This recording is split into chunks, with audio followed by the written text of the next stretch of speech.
Облыс мәслихатының кезектен тыс сессиясында Түркістанға алғашқы болып қоғамдық ұйымдар көшетіні белгілі болды. Көшті облыс мәслихатының корпусы жалғайды. Шілде мен тамыз айына жоспарланған қоныс аударудың келесі легін облыс әкімдігіне қарасты басқармалар жалғастырады. Біз қыркүйек айынан бастап бүкіл басқармалар сонда көшеміз. Бұнда өкілдік қалады. Алғашқы кезде көшіп бару, бірден үй жетіспейді, тұрғын үй. Сондықтан да офис мәселесінен проблема жоқ. Тұрғын үйді біз осы күзден кейін бас жоспар бекітілгеннен кейін салуға кірісеміз. Сол үйлер біткенге дейін біздер жатақхана таптық, жаңа кіраға беретін пәтерлер таптық.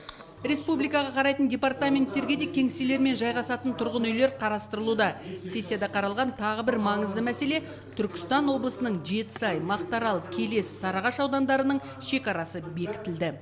Қайта құрылатын Сарыағаш ауданының аумағы қазір 417 мың гектарды құрайтын болады. Жаңадан құрылған Келес ауданының аумағы 345 мың 129 гектарды құрайтын болады.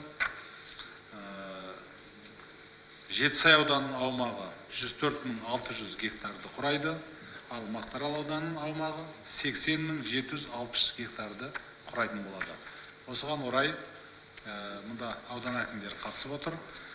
Шекараларды бекітіп, қысқа уақыттың ішінде ұйымдастыру шараларын атқаруды мен аудан әкімдеріне де тапсырамын.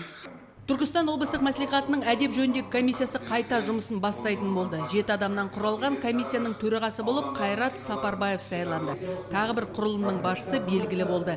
Түркістан облысы бойынша тексеру комиссиясының төрағасы Қуанышбек Сапарбеков болды. Айта кететін жайт, алдыңғы сессия Түркістанда болған еді, енді кезекті сессиялар облыс орталығы Түркістанда өтеді деп жоспарлануда.